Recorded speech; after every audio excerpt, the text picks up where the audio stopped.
Hey there, it's time for the show, the Tatiana Show, where you make friends and talk life and crypto.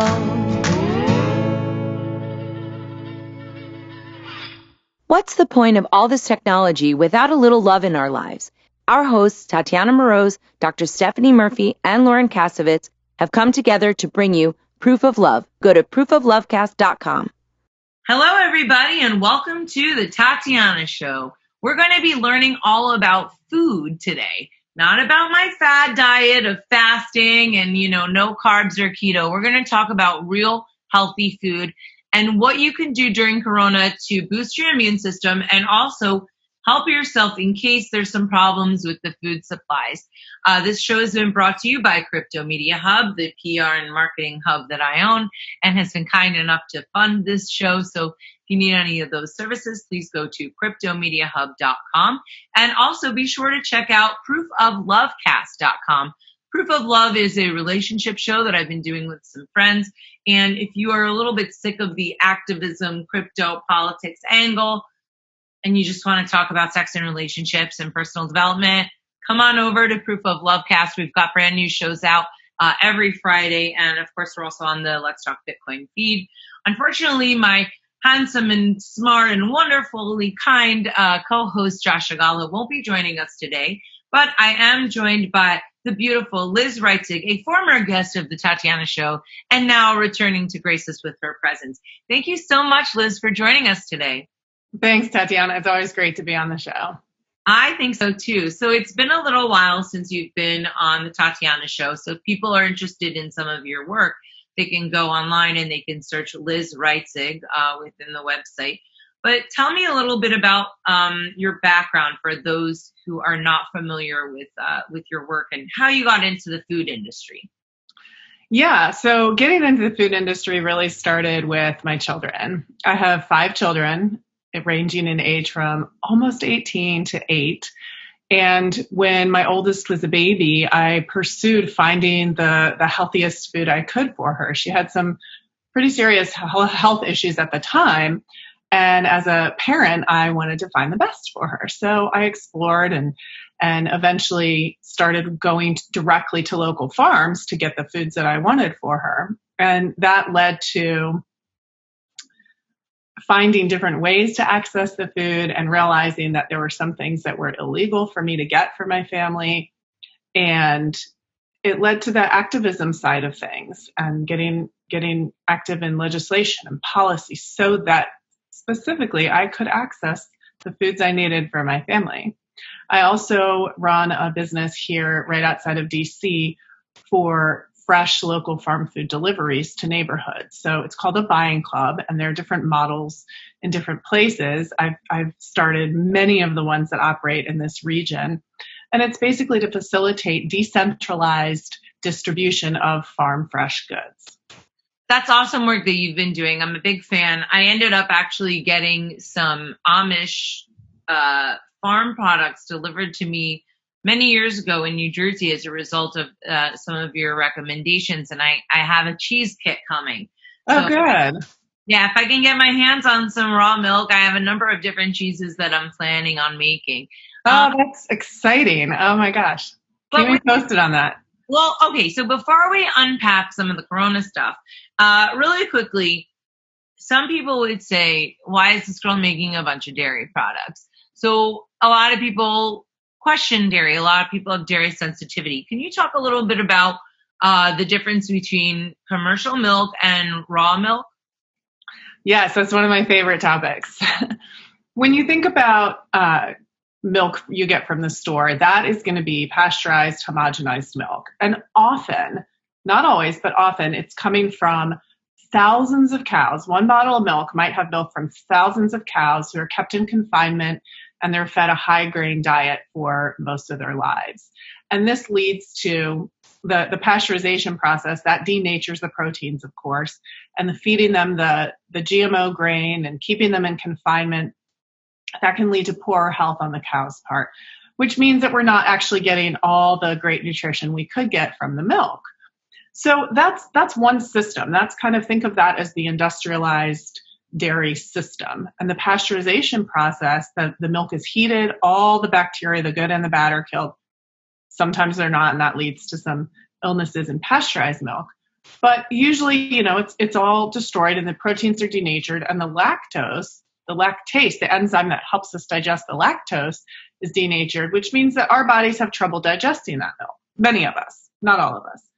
So when you think about raw milk that's intended for human consumption, and the regulations vary from state to state, but that is usually produced on really small family farms where they're milking maybe 5 to 50 cows, and they're all outside, they're grass-fed, so it's a completely different product to start with. But let's be clear in our conversation around this topic that there is raw milk that's intended for pasteurization, and that's one product. And there's raw milk intended for human consumption, and that's a completely different product. If I was a person that is dairy intolerant, can I drink raw milk? Is there a better chance of that? Is there hope of milk and cookies in my future? I'm not one of those people, but in my imagination, I am. Right. So some people do have a sensitivity to either the casein, which is the protein in milk, or the lactose, which is the sugar in milk. And if it is the lactose, then great news, because raw milk has the enzyme lactase in it. And that enzyme helps our body digest and process the lactose. So during the pasteurization process, that's destroyed. So when you get raw, you're still getting that enzyme, it's active, and it helps us digest it. So most of the time, there are exceptions to this, but most of the time, people who are sensitive to lactose do great on raw dairy because that enzyme is still there and helping them digest it. But why are people even having this problem? Because, you've got starving children in Africa, the typical thing, right? They're not dairy intolerant. So why is that happening? People drank milk for many years. Is it possible that people weren't digesting it properly all along, and then all of a sudden now they're just having issues? Like, how does that work? And they're only discovering it now, Like, why aren't people in other countries that are poor having dairy issues? Well, that's a very broad assertion there. And I think that there are, maybe it's not as well reported, maybe it's not as well documented, but there are. When you have the massive pasteurization, and we have two different kinds of pasteurization here. We have the 160-degree pasteurization for a period of time, and then we have the ultra high temperature pasteurization. And you see that on the organic labels, especially because that's required for organic milk. And that ultra high pasteurization, that's above the boiling temperature. And that basically keeps the milk shelf stable. You don't even have to refrigerate it. But you also can't make cheese from it, which means that our bodies have even more trouble digesting it. So when you look at the different kinds of pasteurization, you can see we have different reactions to that. And as one has popularized the ultra high temperature pasteurization, the allergies to dairy have gone up dramatically. I mean, pasteurized milk is the most allergenic food in America. Let that sink in a little bit and look at what we're doing to it. Look at all the ways we're changing it. The homogenization process as well. It's a very high pressure process that forces the fat molecules to not be how our bodies recognize them as fat molecules, right? So, and that's so that they stay suspended in the milk so the cream doesn't rise to the top. So at the very least, I mean, we should all be looking for cream-lined milk because it doesn't go through that step and that process that further makes it difficult for us to digest and absorb. Okay, so that's a lot of really good information, and it gives us a little bit of variance. Why can people drink, why are people okay with other kinds of cheeses made of different kinds of animals? Why is goat milk maybe more palpable for some people than other kinds of milk? Really cow milk. Cow milk seems to be the big baddie. Yeah, the biggest answer to that is the differences in proteins and the differences in people's bodies. And so you find some people that do great on goat milk who can't tolerate cow milk, or maybe they're sheep milk or camel milk. So there's just different bodies and different types of milk that people do better on. And when you think about globally, it's actually goat milk that people drink the most globally. We here tend to think of milk as cow milk, but not so much globally or historically. Wow, that's really interesting. So bringing it to the global level, right? We've got this global pandemic, everybody hide in your houses. And there's going to be potentially a lot of issues with the food supply. I heard that 25% of the pork production in the United States has halted. There was a big article about Tyson closing down certain plants. So what happens now? Let's say we've got an apocalypse imminent, right? And things really start getting bad. My thought process, and actually this was inspired, I got to give credit to Erin Gallagly out in Chicago. She was talking to Gary Franchi about this, actually about getting people locally coordinated to be able to get their food from local farms. I know when I'm shopping, I'm either going to Whole Foods or Amazon or these big companies, and I feel kind of disgusting doing that because all the small businesses are closing because they can't get the money. So maybe we can make an effort to not only eat more nutritiously, but also support our local farmers. Do you have any insight into what this pandemic is doing to farms? And then we can unpack some potential ideas around solutions. Absolutely. So first of all, let's differentiate between the types of farms. You have your small local family farm, whether it's one family or generations. You have your smaller independently owned farms, and then you have your big industrial farms. And what we're seeing right now is a symptom of the dysfunction of our industrial food system. And we knew this was coming. I mean, those of us in the food system working on the small scale, direct to market, we know this is coming. We didn't know what would trigger it, but we know that an unsustainable system won't sustain.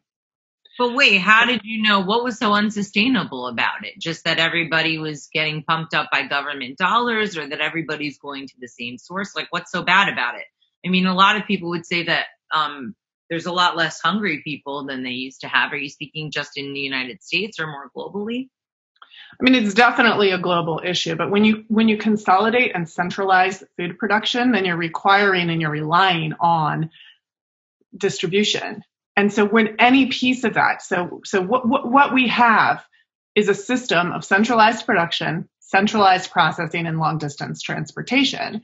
And so you're looking at any one of those points. When you have a glitch in that, then the whole thing collapses, as we're seeing, right? And I also want to emphasize that I'm not going to people are going to be hungry yet. I don't think we're going to see mass starvation because we have a few things working for us in that regard. And one is that we currently waste 40% of our food. So if we take a moment and value our food a little bit more and don't waste 40%, we have no issue. How is that wasted? I bring home a doggy bag. What can we do in order to not waste food? Who are the biggest wasters of food?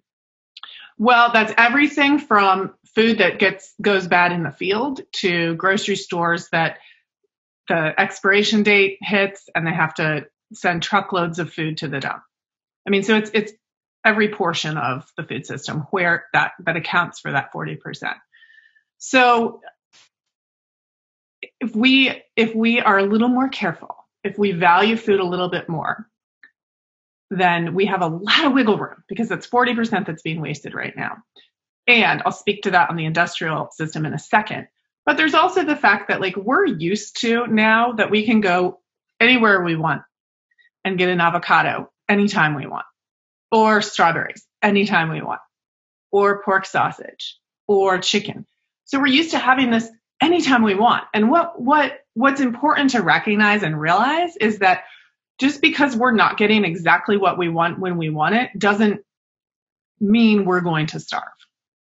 And now that being said, there are definitely populations that are food insecure. And we have to recognize that and we have to work to reverse that in a lot of ways. And I believe and I work towards decentralizing our food system and empowering people and communities to become part of food production so that we don't have that food insecurity on such a massive scale. Awesome. So let me ask you something. I've heard about food deserts. Why do we have food deserts, right? Because, I can go down the street and like you said, I could find anything. But then people say that in an urban area, you can't find any food. I guess that, Cheetos are more calorically dense than an apple and maybe they cost around the same. And let's face it, Cheetos are delicious. I'm not going to lie. So, how do you, why aren't people in that area is there just not a demand for it? And if there's not a demand for it, should we be concerned and force people vegetables down their throats? How does that work? That's a huge topic. That goes into, city planning and what are we doing in our urban areas? And that's overlaps with more than just the food system. So let's have another podcast just to discuss that. Okay. But go ahead. Yeah. Short answer is you can see, and you can go to different urban areas, suburban areas, and you can see that people are really mobilizing. And this is something that's been going for 10, 15, 20 years. And if you look generationally, it's been supported and the foundation was built many generations ago. But people are working really hard to have food production happening in urban areas, whether that's community gardens or urban gardens or on the very small level, individual homes that are growing food or raising chickens.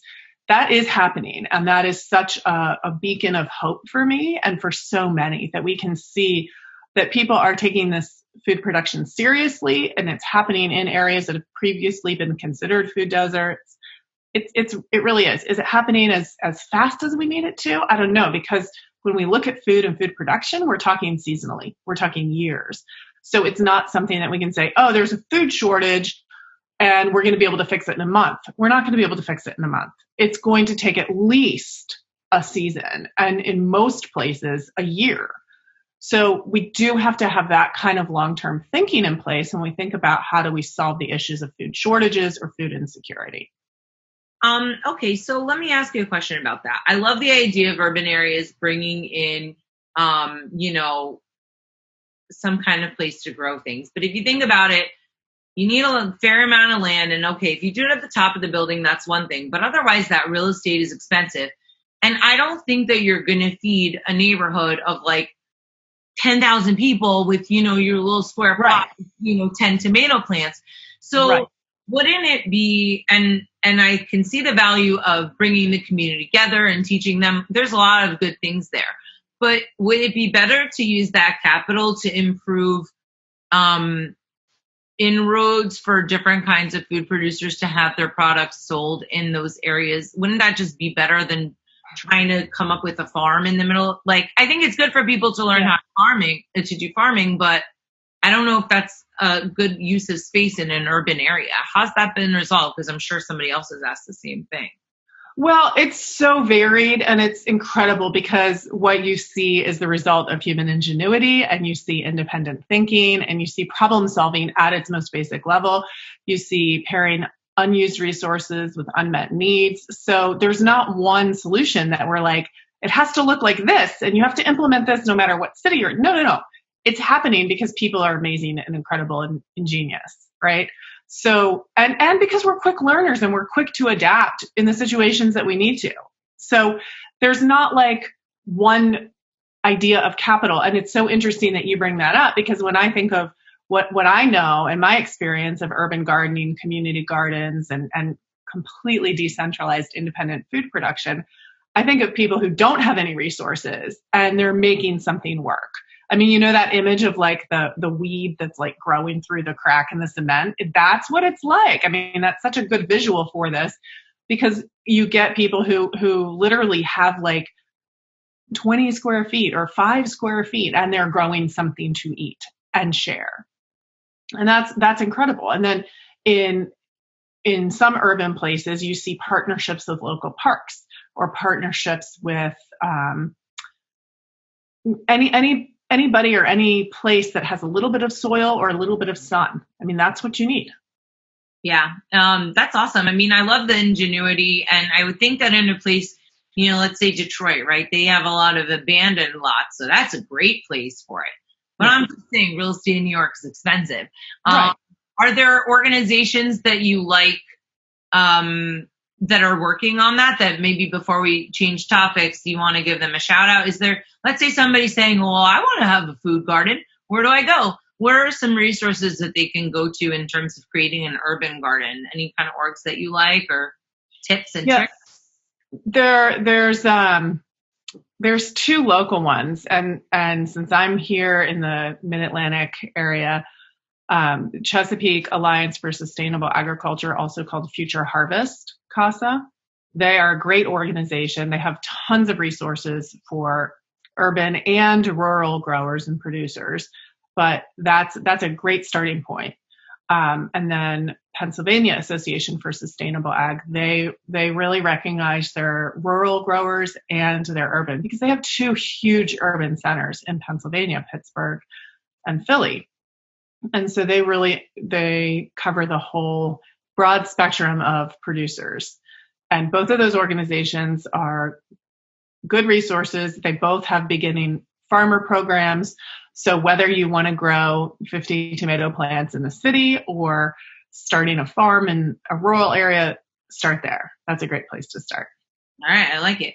Why are they banning seeds? What's up with that? I mean, you're not the arbiter of Michigan or whatever, but in Michigan, the lady is saying that she's banning seeds. Number one, I think the workaround is just buying the fruit and then you can use the seeds inside. And I thought I was, really clever for figuring that one out.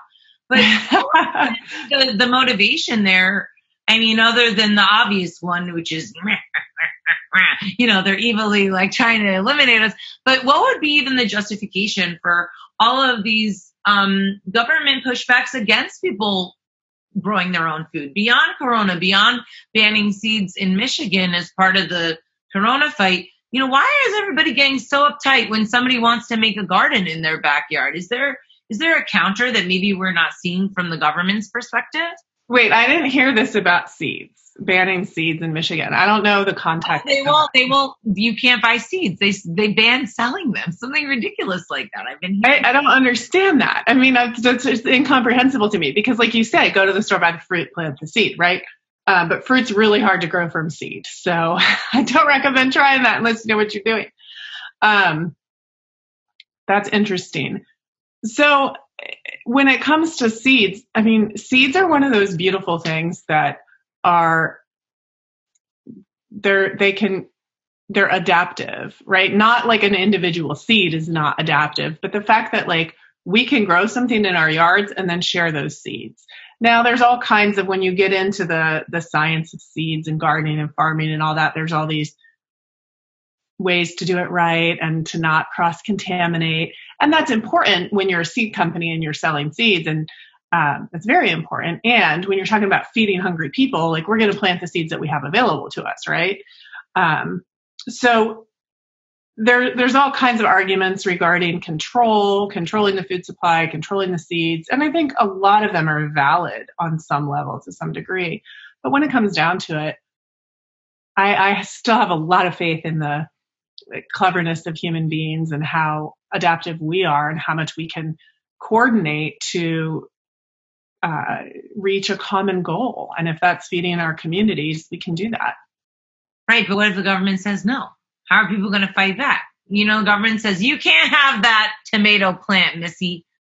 Do you think, have you found any, I don't know, sometimes when I look at the government, right, I think of them as just a big blob, and it's really try and fight back at them. But you've been actually doing that on the legislative level. You've been going to DC, you're marching. How are you able to push back? And is there any progress from that kind of a thing? Well, that's two separate questions. Let me address the one first, which is how do we push back, right? And, I think about this concept of trying to ban us growing a tomato plant. And on the one hand, yeah, there are people who try to control other people, right? And on the other hand, it's not going to be successful. We're going to keep growing tomato plants. That is, and all the other plants too.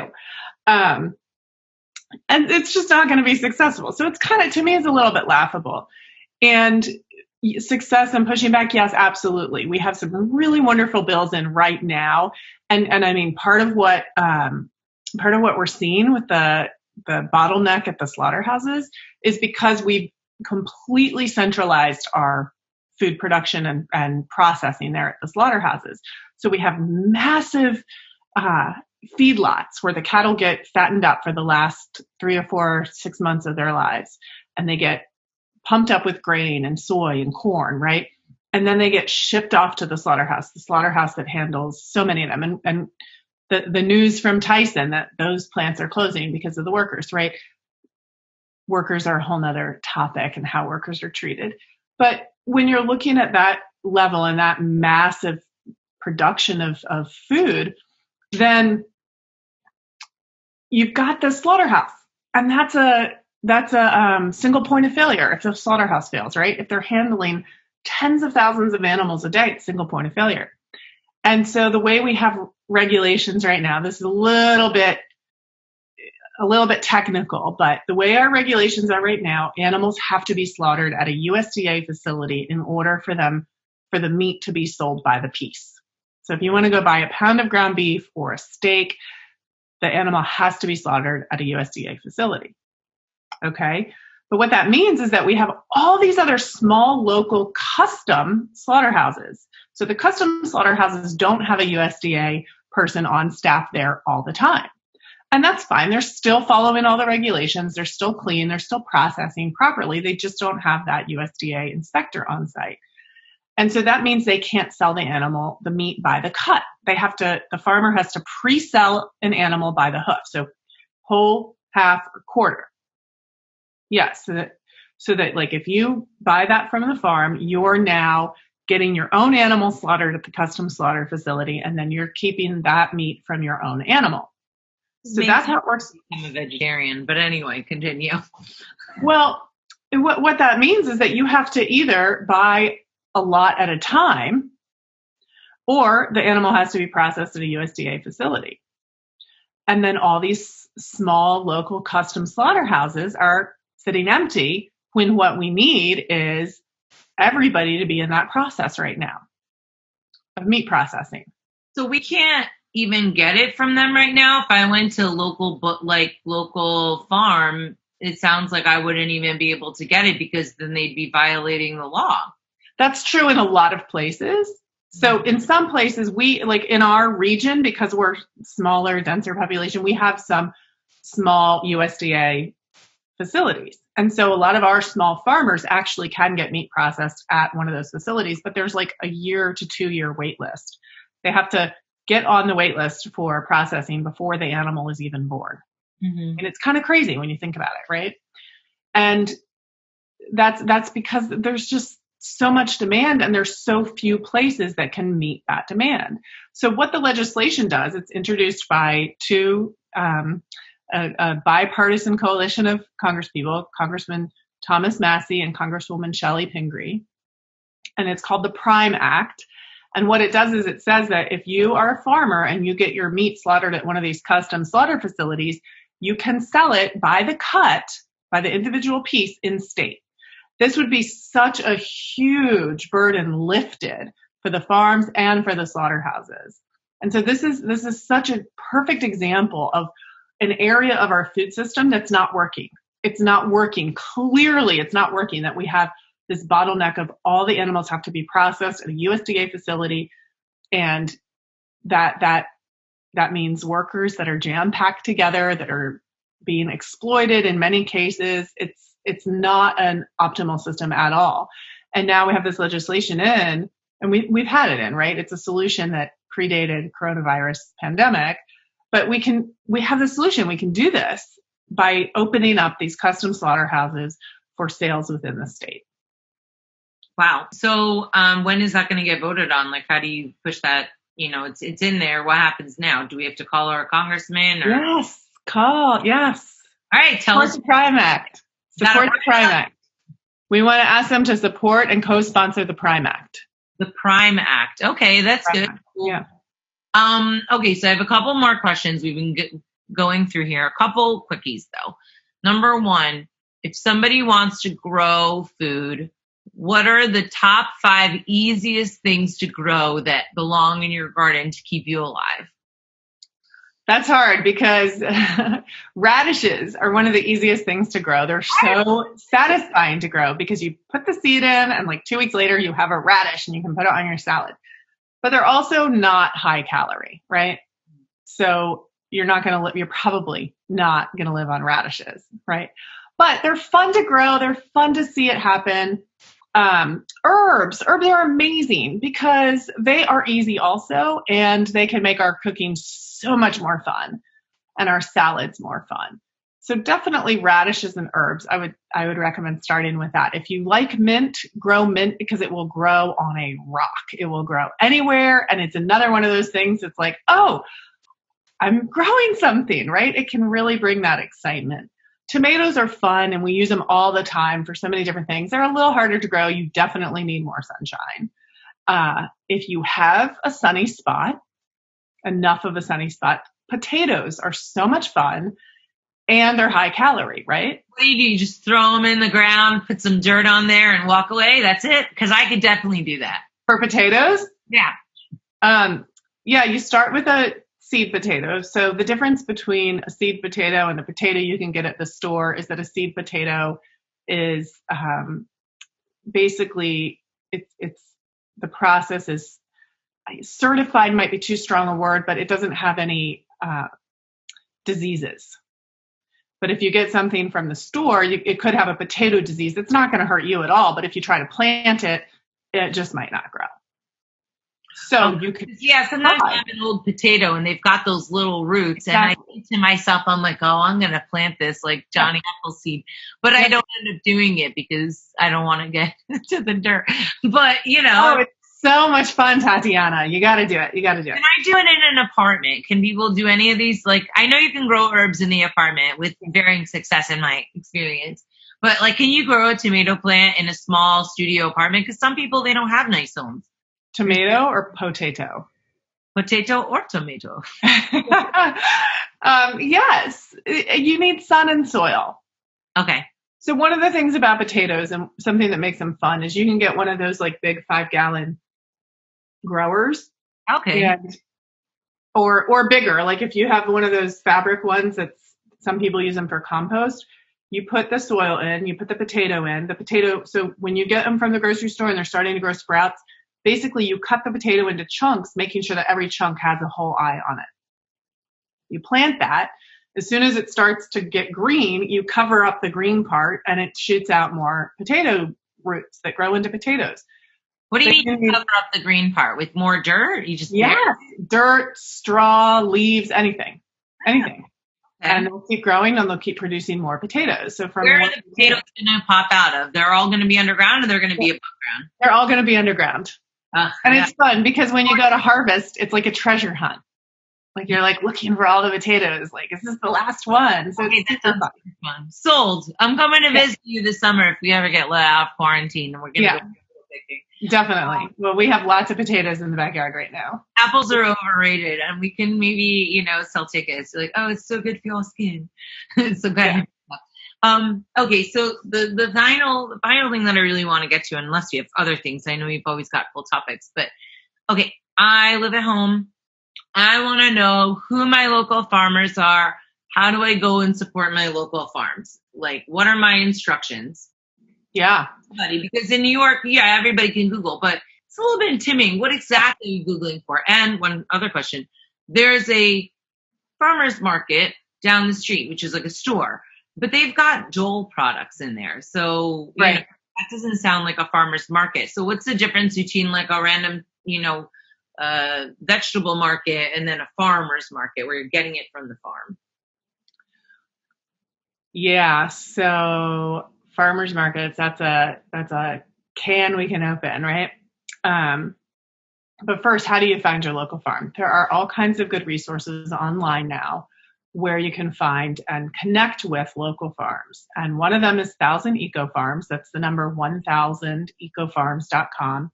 And that has a map. It's map-based. So wherever you are, it'll show you what's local to you. And you can connect to them on there. Some of them have the ordering option available on that system, but definitely connect. There's also directory. Call them up and say, listen, Farmer John, I need some potatoes. Mine didn't turn out well. Do you got any for me? I'll come up and pick up a bushel.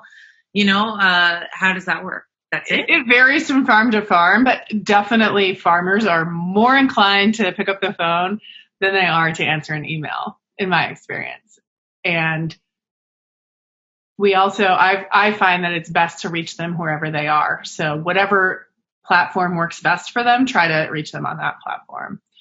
And showing up is also another great thing, because they're not necessarily by the phone all the time either, or have it with them. They're farming. So, find what's near you and support them. In terms of farmers markets, there's two main types. I mean, gosh, I know I'm going to get more opinions on this, but I would say for the purposes of your question, there's two main types of farmers markets. There's producer-only farmers markets, and then there's ones that are not producer-only. And in a producer-only farmers market, that means what you produce, you can sell at that market. So that means somebody from New Jersey, farming in New Jersey, is not going to be able to sell bananas they bought from Mexico at the farmers market. And so that's kind of the difference in language, I think, and what you're asking about, which is why you're seeing those products at something called a farmer's market, when it's clearly not something produced here in New Jersey or Mid-Atlantic region. So use a little bit of common sense when going to farmers markets. And it's always good to ask when you're face to face with somebody. It's good to ask, do you grow this? Can you tell me about the growing process? How do you grow? What else do you grow? Because often, if you have a farmer who grows primarily apples and they use the market to sell their apples in August, September, October, November, what are they going to do for June and July? Well, maybe they're going to partner with their neighbor who's really shy and introvert and doesn't want to leave the farm, and they're going to sell squash and cucumbers and tomatoes and eggplant for their neighbor. So it's always good to have a conversation. And when you go in person to any kind of market like that, you're able to have that conversation. That being said, ask really good questions and be thorough, because, there's always that one that's just trying to pull the wool over your eyes. So be thorough in your questions. Be kind, but thorough, so that you know what you're getting, you know who you're supporting. Because the thing is like, we all are in a position right now where we're wanting to be careful who we're supporting. And we want to support. I mean, I'm seeing just such a huge influx of people who want to support local growers, because we've got to keep them operational, right? And so if we want to support the local grower, and it's actually somebody who's not even a local grower, they're just a wholesaler and they're buying in from the auction, it's not what we intend. So asking those thorough questions, but with kindness, so that we're not assuming anything before we get the information. It's always a good idea to get that information. Okay, so I have another point. First of all, I'm imagining asking the people at my farmer's market, and I'm not sure that there would be good communication levels. But anyway, in my old hometown, there was a famous, like a uranium thing, right? It was totally radioactive, so scary. It had a big, they had put some plastic bags on it. They're like, don't worry about it, right? Yeah. And it was really big. And now, many years later, across the street, there's this farm. People are like, oh my God, the fruits are so big. The vegetables are huge. How is that allowed? Doesn't that seem a little sketchy? I mean, yeah, they eventually removed uranium. I think it was uranium. I don't know. Something radioactive. It's definitely not something good. And now people that are new to the neighborhood, they don't know that those vegetables are basically potentially radioactive. Am I seeing too many movies about radioactive vegetables, or is that a real concern? And how would you even know something like that unless your farmer said, hey, yeah, I moved in next door to this uranium, but don't worry, it makes the veggies extra tasty, How does that work? Yeah, that is something, okay, this is what I say. I say traceability is the most important part of getting food, traceability, because then things like that, and what you need to investigate further. And so we have all kinds of labels and standards and organic this and organic that, but that's not as useful as actually having something traceable, because then you can make an informed decision about what you're going to eat. And so I'm not a purist. I don't always go this way or always that, because I know that there are realities, like there are electric wires over farms, right? And there's some people who don't want to have anything that has electric wires over. I mean, it's just all kinds of nuances in this. But the point is that when you know what's going on, when you have a moment to go visit the farm and see the farm, you can make a decision about what you need and what you're comfortable with. And I like that best of all, having that traceability and being able to understand how the food is being produced. And of course, like I said, I'm not a purist. So yes, I do have the occasional avocado where I have no idea where it's coming from. And so I talk to people about this all day long, every day. And I try to say, like, try not to have a completely purist approach to this, because then your expectations are going to be so high, nobody's ever going to be able to meet them. But do try to have, figure it out for yourself, what percentage is acceptable to you of traceability in your food supply. And producing some of your own gives you that 100% guarantee of traceability. Whatever it is you can produce, one tomato plant, a couple of herbs, the potatoes, whatever it is you can produce, do it and have that traceability. Otherwise, try to find some sources that and you can ask those questions to. And then when you have a concern about something, do your research and figure it out. And so there's that farm, they might have done soil testing. They might have done testing.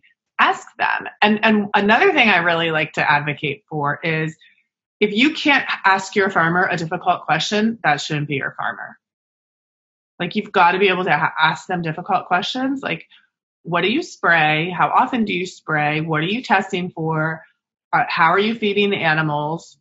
And then out of curiosity, not like out of control or anything, but out of curiosity, why are you feeding the animals that way? Like, learn what you can and have these conversations. And if you can't ask these questions, that's not the farmer for you. Yeah, my experience is usually in the producer farm, you know what I mean, the ones with the dole in it. Yeah. So, yeah, I don't think that they really know necessarily what's going on. Like, the cashier is not going to know necessarily. Yeah. But either way, I think you bring up a lot of really good points. I thought this was our last question, but I have another one for you. Yeah. One final one, and then I'd love for you to plug any kind of organizations that you're working with and remind everybody about the Prime Act, right?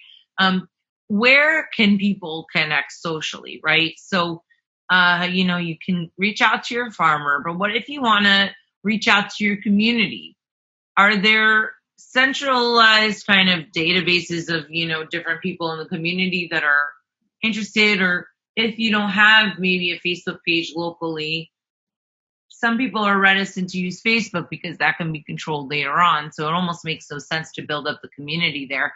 What have you seen in terms of building up a community among people? I mean, sure, we've got phone numbers, but is there ways that you've seen people meshing together that would help them? I don't know. I think it's always better when you've got a team. That's hard to answer. And of course, Nextdoor comes to mind because that's useful for a lot of people right now. So if you're using that app or if you're using that tool, that's a great way to ask questions, get information.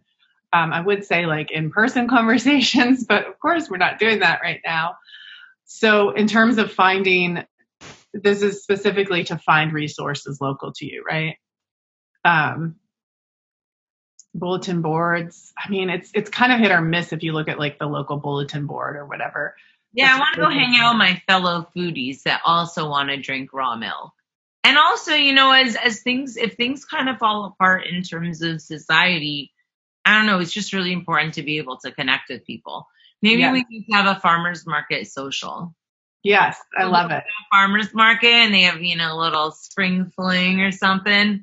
Definitely local farmers markets and any local urban ag that's happening. Those are definitely community centric.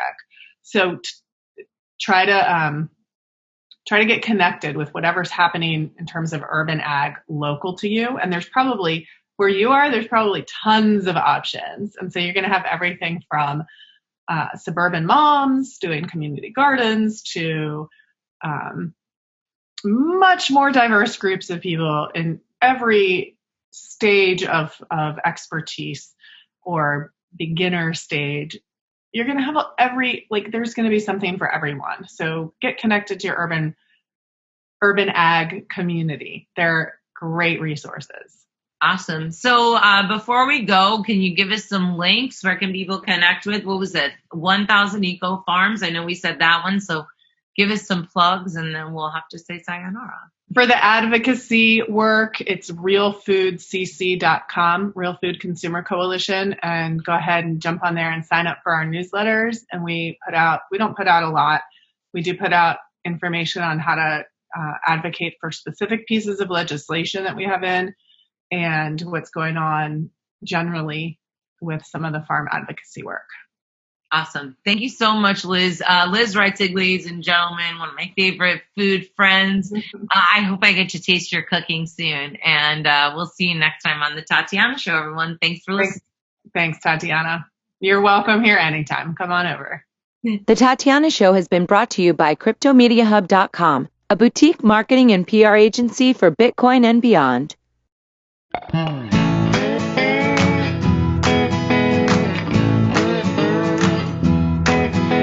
It's time for the show, the Tatiana Show, where you make friends and talk life and crypto. We gotta think and reflect and use lots of intellect with our hearts when we work together. I know that it can be so hard out there, looking all around and saying that life ain't fair.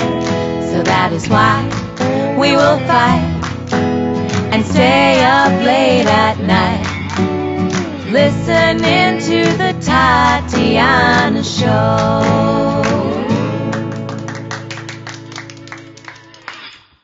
Thank you for listening to The Tatiana Show. Please follow us on Twitter at Queen Tatiana or on Facebook and Instagram at Tatiana Moroz Music. More episodes can be found at thetatianashow.com, and make sure you leave a review on iTunes and tell your friends. You are listening to The Tatiana Show.